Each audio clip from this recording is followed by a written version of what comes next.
அடிக்க மாதிரி இருக்கத்த, அதான் வந்து படுத்திருக்கேன். ஆமா, வீட்ல வேலை செய்யணும்னா மட்டும் நோக்காடு வந்துரும். மத்த நேரம்லாம் ஒண்ணாவது நல்லா இருக்கும். அத்தை நிஜமாலே காய்ச்சல் அடிக்குதத்த, முடியல என்னால. முடியலனா ராத்திரிக்கு யார் சமைப்பா? நீ என்ன ஆள் வச்சிருக்கியோ? இல்ல உங்க அம்மா தான் ஆள் அனுப்பி விட்டாப்ல? நீங்க தானத்த ஆள்லாம் யாரும் வரக்கூடாதுன்னு சொன்னீங்க, எப்படி வருவாங்க? அதனால தான் எங்க அம்மா அனுப்பல. தெரியுதுல, நீ இன்னும் இந்த வீட்ல சமைக்கணும். சும்மா இப்படி படுத்து படுத்து தூங்காம போய் வேலையை பாரு. தின்னுட்டு தின்னுட்டு இப்படி படுத்து கிடந்தா உடம்பு ஊதிரும். வீட்டு வேலை செய்யணும், அப்பதான் உடம்பு எப்பவுமே இதே மாதிரி இருக்கும். அத்தை உங்களுக்கு நான் சொல்றது புரியுதா இல்லையா? காய்ச்சல் அடிக்குதுத்த, காலையில இருந்து அவ்வளோ வேலை, என்னால முடியல, ரொம்ப டயர்டா இருக்காதான் படுத்திருக்கேன். ப்ளீஸ் அத்தை, இன்னைக்கு ஒரு வேளை மட்டும் என்னால சமைக்க முடியாது, ஹோட்டல்ல இருந்து வாங்கிக்கலாம். என்னதே ஹோட்டலா? ஹோட்டல்லலாம் எங்களுக்கு சாப்பிட்டு பழக்கம் கிடையாது. வீட்டு சாப்பாடு தான் எப்பவுமே. ஹோட்டல்ல வாங்கி சாப்பிட்டா உடம்பு கெட்டு போயிடும். எழுந்துரு, சமைச்சிட்டே அதுக்கப்புறம் வந்து படுத்துக்க. வாங்கிட்டு கொடுத்துருக்கதே இந்த ஒரு வேளை தான். 3 வேளை சமைக்கணுங்கிற ஒரு வேளை. இந்த வேலையை கூட உன்னால் செய்ய முடியாது. எப்ப பாரு ரூம்ல வந்து படுத்துறணும். அத்தை நான் எப்போ பாரா வந்து படுத்திருக்கேன், இப்போ தானத்தை வந்து படுத்திருக்கேன். இவ்வளோ நேரம் கிச்சன்ல தான் இருந்தேன், ரொம்ப ஃபீவரா இருக்க மாதிரி இருக்குது, அதனால தான் வந்து படுத்திருக்கேன். ஆமா, இப்பதான் காய்ச்சல் நோக்காடுன்னு எல்லாம் வரும். உங்க அம்மா சொத்து எழுதி தரேன்னு கூடும்போதெல்லாம் ஒண்ணும் வராது. நம்ம பேருக்கு வீடு மாறிடும், புருஷனை நம்ம கூட வந்துருவான், ஜாலியா போய் அங்க இருக்கலாம்னு நினைச்சிட்டானே ஓடுனா. என் மவன் எந்த காலத்துலயும் உன் கூட வரமாட்டான். இப்ப நினைச்சது எதுவுமே நடக்கலன்னு உடனே காய்ச்சல் வந்துட்டு என்ன நாடகம் போடுறிய? நாடகம் நான் என்ன நாடகமும் போடலத்த, நிஜமாலே காய்ச்சல் அடிக்குது. முடிஞ்ச ஹாஸ்பிட்டல் கூட்டிட்டு போங்க, இல்லைன்னா அமைதியா இருங்க, என்னால முடியலத்த. ஏய், உன்னால முடியுதா இல்லையா? நீ போய் முதல்ல சமைச்சு வச்சுட்டு அதுக்கு பிறகு வந்து படுத்துக்க. உன்னை யாரும் எந்த கேள்வியும் கேட்க மாட்டாவே. மாத்திரை எடுத்து போட்டு வேலை பாரு. நாங்களாம் அப்படிதான் செய்வோம். சின்னதுக்கெல்லாம் உடனே ஆஸ்பத்திரிக்கு ஓடிடணும். முதல்ல எழுந்துரு இந்த இடத்த விட்டு. நான் வந்து இவ்வளவு நேரம் நின்று பேசிட்டு இருக்கேன், நீ படுத்து கிடக்க என்ன? அந்த அளவுக்கு திமிரு அதிகமாயிட்டு. ஏன் எப்படி பண்றீங்க? நான் தான் சொல்றேன்ல காய்ச்சல் அடிக்குதுன்னு. நாளைக்கு வேலை பார்க்குறேன், எனக்கு ஒரு வேலை மட்டும் ஹோட்டல்ல வாங்கிக்கங்க. அதெல்லாம் முடியாது. நீ தான் இந்த வீட்டு மருமவளா பொறுப்பா எல்லா வேலையும் செய்யணும். உன்கிட்ட நான் என்ன சொல்லியிருக்கேன்? 3 வேளை சமையல் உன்னோட பொறுப்பு. வெளியெல்லாம் ஆர்டர் பண்ண முடியாது. உடம்பு முடியலன்னா 3 வேளைக்கு சேர்த்து சமைச்சு வச்சிடணும். வெளியே போய் வாங்குங்க, அதை பண்ணுங்க இதை பண்ணுங்க நீ சொல்லக்கூடாது, சரியா? இப்ப நீ என்ன செய்யறானோ போய் சமைக்கிற. எனக்கு இட்லி சாம்பார் சட்னி செய்யணும். என் மகன் தோசை தான் கேட்பான், அவனுக்கு தோசை சுட்டு கொடு. அப்புறம் உங்க மாமா சப்பாத்தி தான் வேணும்னு கேட்பாவே, அவைகளுக்கு சப்பாத்தி செஞ்சிரு. அத்தை இவ்வளோத்தையும் எப்படி செய்ய முடியும்? செய்யணும். சப்பாத்தி சும்மா செஞ்சு போட்டுறாதே, கூட்டுக்கு குருமா வை, அதெல்லாம் விரும்பி சாப்பிடுவாங்க அவிய. புரியுதா? நான் சொன்னதெல்லாம் செஞ்சுட்டு பாலெல்லாம் காய்ச்சி வச்சுட்டு வந்து படு. நாங்களே எடுத்து வச்சு சாப்பிட்டுக்கிட்டியோம். அத்தை ஏதாவது ஒன்றுனா பரவாயில்ல, இட்லி வச்சு சட்னி மட்டும் வச்சு தாரேன். இன்னைக்கு ஒரு நாள் எல்லாரும் அட்ஜஸ்ட் பண்ணி சாப்பிட்டுக்க சொல்லுங்க, என்னால் முடியல, தலைலாம் ரொம்ப வலிக்குது. மாத்திரை எடுத்து போட்டு போய் வேலையை பாரு. நாளைக்கு காய்ச்சல் இருந்தா ஆஸ்பத்திரி கூட்டு போக சொல்றேன். ஆனா என்ன காய்ச்சல் அடிச்சாலும் என்ன மண்டை குத்து வந்தாலும் சரி, நீ தான் எல்லா வேலையும் செய்யணும். ஏன்னா நீ தான் இந்த வீட்டோட மருமக. அத மனசுல வச்சுட்டு போய் வேலையை பாரு. படுத்து படுத்து கிடந்து வேலை செய்யறதுல இருந்து எஸ்கேப் ஆயிடலாம்னு நினைக்காத. என்ன ஆனாலும் சரி, நீ தான் உன் வேலையை செஞ்சு முடிக்கணும். போ, டைம் ஆகுது. மா என்னாச்சு, என்ன ப்ராப்ளம்? ஒன்னும் இல்லப்பா கார்த்தி, உன் பொண்டாட்டிக்கு காய்ச்சல் அடிக்குதா, அதான் மாத்திரை எடுத்து போட்டு போய் வேலை பாருன்னு சொன்னேன். ஓ அப்படியா? ஜெனி டேப்லெட் போடு, சரியாயிரும். ஏங்க ஹாஸ்பிட்டல்? காய்ச்சல் வந்த உடனே ஆஸ்பத்திரிக்கு வரக்கூடாது, நாளைக்கு போய்கிடலாம். ஆமா ஜெனி, அம்மா சொல்றது சரிதான், நீ டேப்லெட் போட்டுக்கோ, காலையில ஹாஸ்பிட்டல் கூட்டிட்டு போறேன், சரியா? எனக்கு இப்ப கொஞ்சம் ஒர்க் இருக்கு, நான் முடிச்சுட்டு வரேன். ஏய், சொல்லு சொல்லு உட்கார்ந்துட்டே இருக்கா என்ன? இப்பவே ஆஸ்பத்திரி தூக்கிட்டு ஓடிடுவான்னு நினைச்சியோ? ரொம்ப முடியலன்னா தான் ஆஸ்பத்திரி பக்கம் போகணும், இல்லனா வீட்லயே எப்படி சரி பண்ணணும்னு தான் பார்க்கணும். தொட்டதுக்குள்ள நான் ஆஸ்பத்திரி போற பழக்கம்லாம் எங்க வீட்ல கிடையாது. நீ அந்த பழக்கத்தை பழகாத சொல்லிட்டேன். உங்க வீட்ல நீ எப்படினாலும் இருந்திருக்கலாம், இங்க இப்படிதான் இருக்கணும். உனக்குன்னு ஒரு வேலையை கொடுத்தாச்சுன்னா நீ அதை செஞ்சு முடிக்கணும். சும்மா அவிய பார்த்துக்கிடுவாவ, ஹோட்டல்ல வாங்கிடுவாவ, நம்ம இன்னைக்கு தப்பிச்சிடலாம் அப்படிலாம் நினைக்காத. யாரும் செய்ய மாட்டோம், நீ தான் செய்யணும். போ, போய் மாத்திரை போட்டு வேலையை பாரு. சரியத்த. என்ன திடீர்னு காய்ச்சல் நாடகம் போட்டுட்டு போறா? ஒருவேளை அவ அம்மாக்காரி சொல்லி கொடுத்துருப்பாளோ?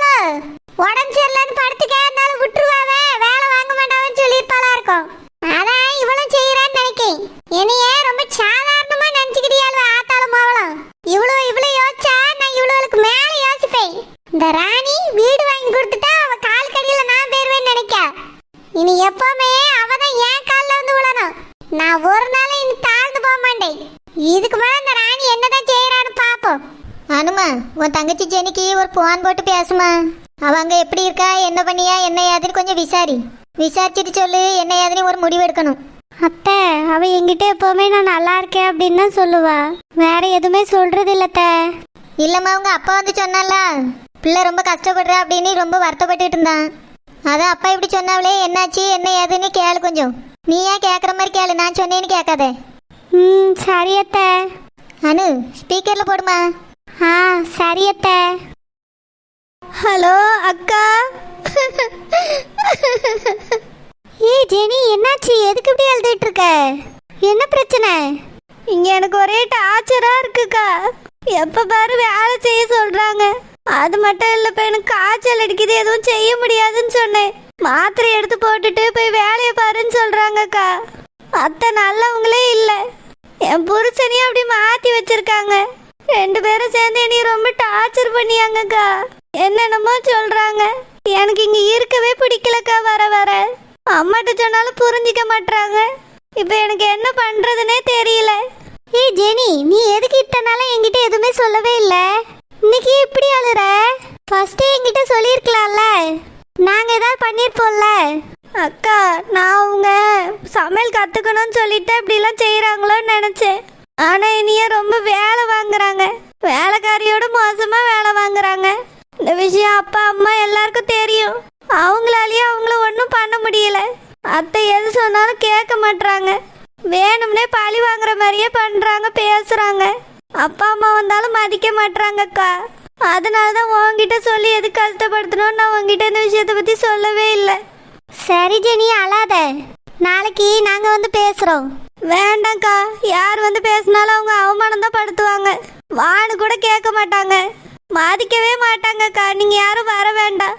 பேசாம நானே வீட்டை விட்டு வந்துடலாமான்னு தோணுது. ஜெனி, நான் அத்தை பேசுறேன். அத்தை சொல்லுங்க அத்தை. உடம்புக்கு என்னமா செய்யுது? ரொம்ப காய்ச்சல் அத்தை. இப்பதான் மாத்திரை போட்டேன், கொஞ்சம் பரவாயில்ல. மாத்திரை போட்டு வேலை பாருன்னு சொல்றாங்க. நீ எந்த வேலையும் அங்க பார்க்கண்டா, நீ நல்லா போய் படுத்து தூங்கு. அத்தை நாளைக்கு காலையில அங்க வாரேன்.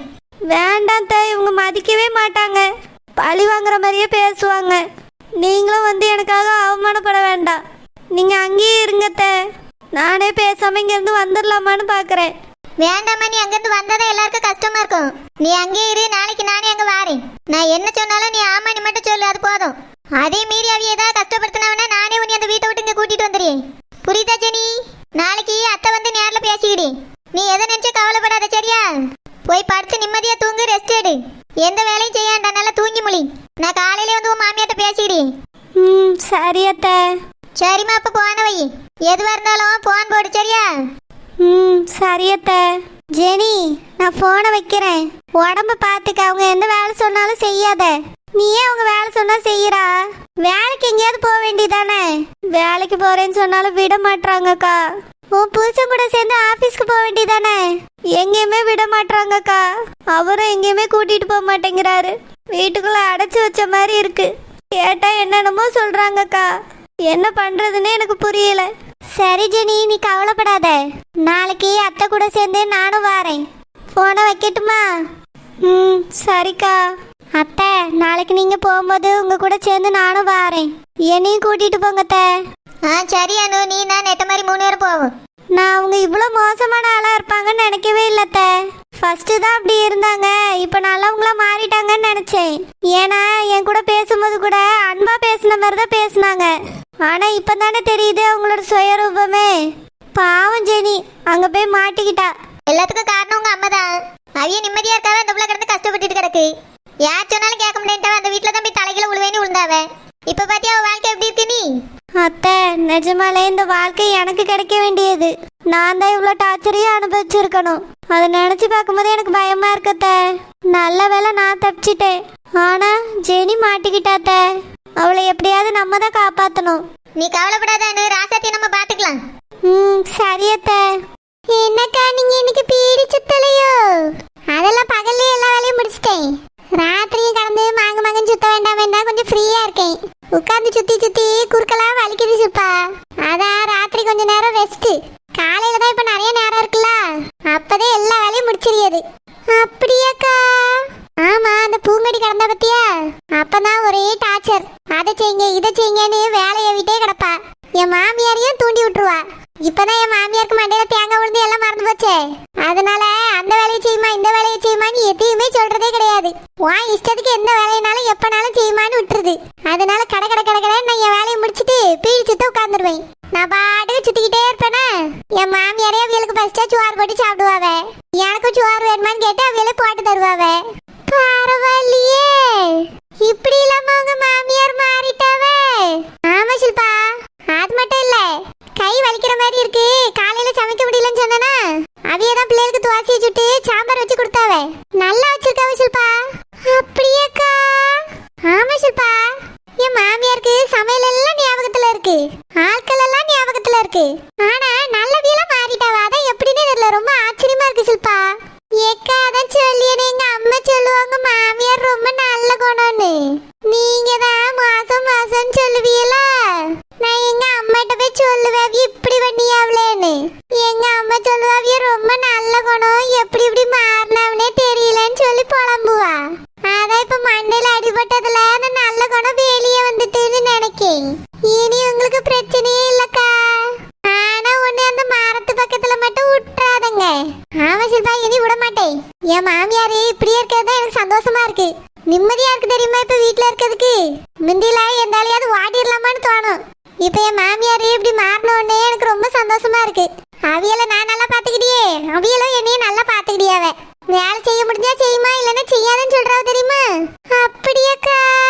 ஆமா ஷில்பா, சமைக்க முடியலன்னா பரவாயில்ல, ஹோட்டல்ல வாங்கிக்கலாம்னு சொல்லியாவ. மிந்தி ஹோட்டல்ல 2 இட்லி வாங்கிட்டு வருவேனே, அதுக்கே ஆசிட்டு கிடப்பா, உனக்கே தெரியுமே.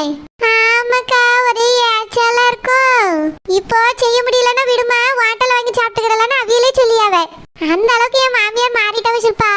ஆமா, பூங்கடி அங்க போய் விட்டாச்சு. ஆமா ஷில்பா, அந்த கூத்தையும் கேக்கா. என் மாமியாரும் என் புருஷனும் தான் கூட்டிட்டு போய் விட்டாவ. அங்க போய் பார்த்தா பூங்கடி மாமியார் அவ்வளவு புலம்பிருக்காவலாம். ஏன்க்கா என்னாச்சு? மாமியார் கொடுமையை தான் கேள்விப்பட்டிருக்கோம், அங்க மருமக கொடுமை நடந்திருக்கு. என்னக்கா சொல்றிய? அந்த பொம்பளை போட்டு எப்ப பார்த்தாலும் வேலை வாங்குறதா, தினமும் அதுதான் சமைக்கிறது துவைக்கிறது விளக்குறதுன்னு எல்லா வேலையும் செஞ்சுட்டு கிடக்குமா. ஆனாலும் இவ பிடிச்சி அந்த பெரிய மனுஷியை தான் ஏசுவாளாம். அப்படியா? ஆமா ஷில்பா, அங்க போன உடனே அது புலம்புன்னு புலம்பிருக்கு. இவ்வளவு நாளா இதை சொன்னா நீங்க கஷ்டப்படுவீங்கன்னு தான் சொல்லாம இருந்தேன். இப்ப என்னால தாங்க முடியல, அதனாலதான் உண்மையை சொல்லியேன்னு சொல்லியிருக்காவ. அந்த அளவுக்கு அந்த பொம்பளை போட்டு டார்ச்சர் பண்ணிருக்காவ. அவியல் அந்த அளவுக்கு டார்ச்சர் பண்ணிட்டு இங்க வந்து உட்கார்ந்துக்கிட்டு அந்த பொம்பளை இவ்வளவு டார்ச்சர் பண்ணிச்சு சொல்லிட்டா பாரு. அதனால தானே என் புருஷனையும் மாமியாரும் அவளை இந்த வீட்டுக்குள்ள வச்சிருந்தாவ. உண்மை தெரிஞ்சிருந்தா அப்பயே துரத்தி விட்டுருப்போம். நல்ல வேலை வீட்டுல போய் விசாரிச்ச பிறகுதான் உண்மை என்னன்னு தெரிய வந்தது. இப்ப என்னாச்சுக்கா? பூங்கடி அங்கதான் இருக்கா. என் மாமியார் சொல்லிட்டு வந்தாவலாம், இனி நீங்க எந்த வேலையும் பார்க்காதங்க, பூங்கொடியும் எல்லா வேலையும் பாப்பான்னு சொல்லிட்டு வந்தாவலாம். பூங்கொடியோ வேலை செய்யறேன்னு சொல்லியிருக்காளாம். நம்ம என்ன வாயாம போய் பார்த்துட்டேவா கிடக்க முடியும்?